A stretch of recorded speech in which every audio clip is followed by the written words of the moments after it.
revoici maintenant la quatrième capsule.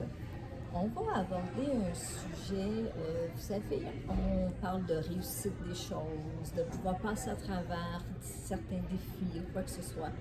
C'est facile à dire qu'on a fait des réussites, qu'on a aussi dire maintenant je suis guérie de telle ou telle chose.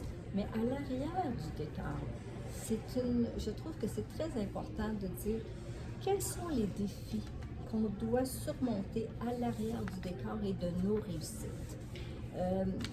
Parce qu'on n'est pas ici, des fois on dit ah wow, on met quelqu'un sur un piédestal par tout ce qu'elle a été, tout ce qu'elle représente. Mais il a fallu faire des choses. Et Manon les a fait. Elle a fait le chemin. Elle a fait les étapes. Alors, ma question, c'est que je lui demande quels sont les défis que tu as dû surmonter pour différents. Tu m'avais parlé du regard des autres, des séparations que tu vivais. Quels sont les défis de ces choses-là, des psychoses, toutes les blessures et tout ça? Donne-moi un petit peu là-dessus. C'est sûr qu'un des bons défis que j'ai dû traverser, c'est ma consommation. Le choix qui a été déterminant, ça a été d'arrêter de consommer et de développer mon estime de soi et tout ça. C'est sûr que, bon, quand je faisais mes études en éducation spécialisée, j'étais dépressive et tout ça, puis je consommais encore beaucoup, puis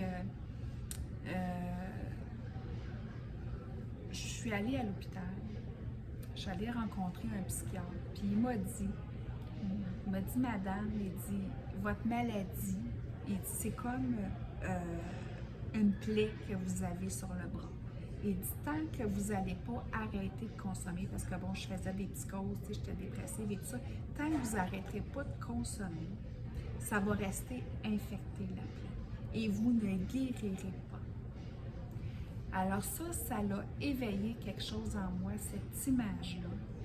Et c'est là que j'ai compris que j'avais un problème de consommation et que j'avais besoin d'arrêter de consommer. Je le réalisais, mais je ne l'acceptais pas. Ça a pris 2 ans, vraiment, avant que là, je me décide d'arrêter de consommer et que quelqu'un dans ma famille qui a été déterminant ensuite de ça pour m'aider à arrêter de consommer. Ensuite de ça, un autre défi que qui a été important, bien, c'est sûr qu'à travers, j'ai fait 4 psychoses dans ma vie et à toutes les fois de retomber sur ses pattes, c'est un défi. Mais je vous dirais,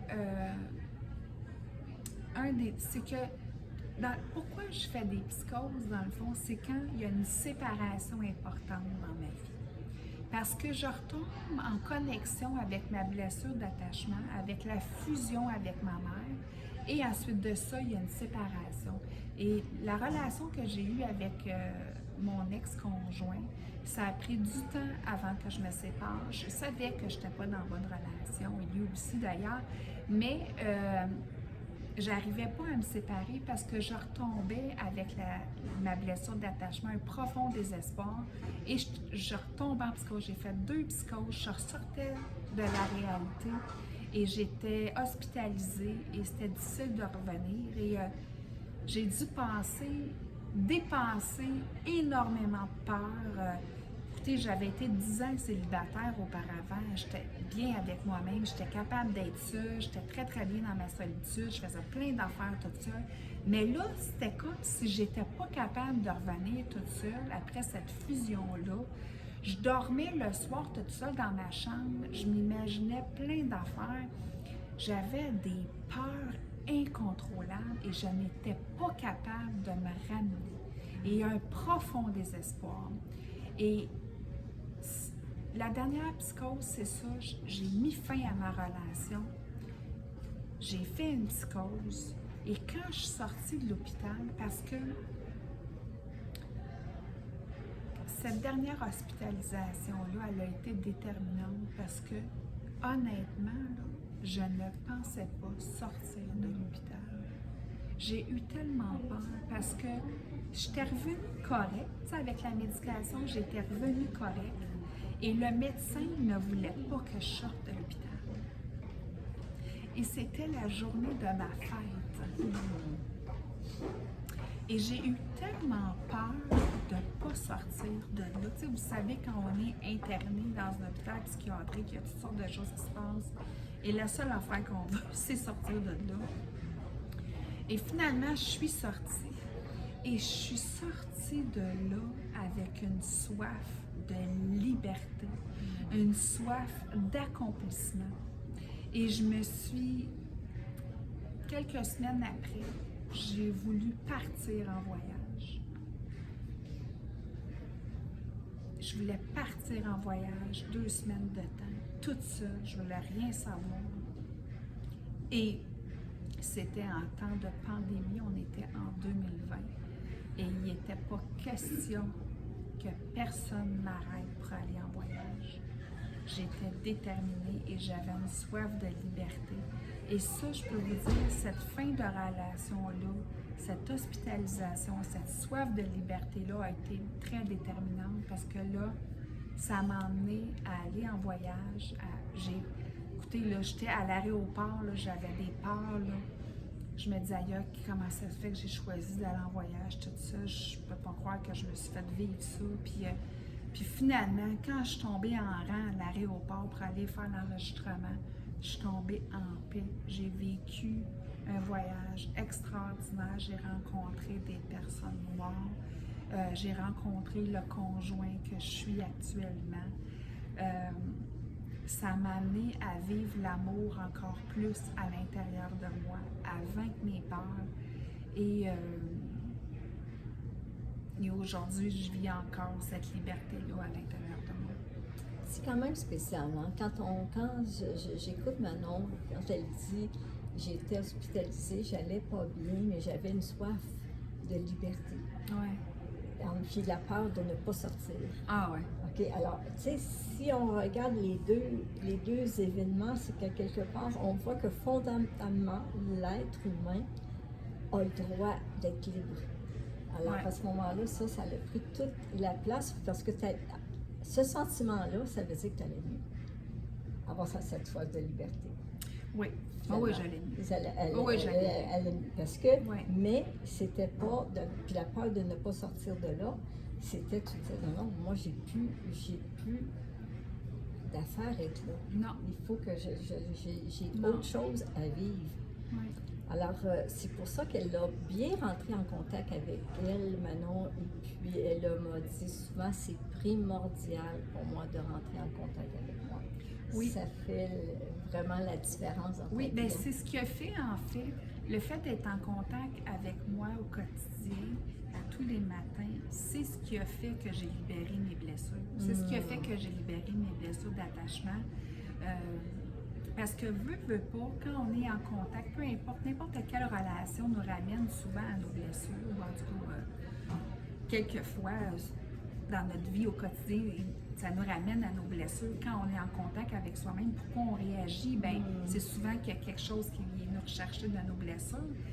Et j'ai pu libérer ça, ce sentiment d'étouffement-là, ce sentiment de désespoir aussi dans la séparation. J'ai pu libérer ça en étant en contact au quotidien dans mes relations, de libérer cette colère-là aussi de façon saine. Et voilà, c'est vraiment quand on prend contact avec soi-même, ben c'est là qu'on prend conscience, qu'on a des blessures, puis qu'on est qui on est, et de les libérer, ça nous libère de la tristesse. Et à travers cette tristesse-là qui est libérée, on se connecte à l'amour véritable. Vous savez, il y a quelque chose où on arrive là à une explication, et ça sans jugement, absolument pas. Parce que parfois, on nous donne une étiquette. On nous dit, ah oui, mais cette personne-là, elle a consommé, elle sera alcoolique, c'est une alcoolique pour le restant de ses jours, etc. C'est différentes choses. Alors, on en avait déjà parlé de ça, Manon et moi, puis c'est que ça fait quand même plusieurs années qu'elle a arrêté de consommer, elle va nous en parler.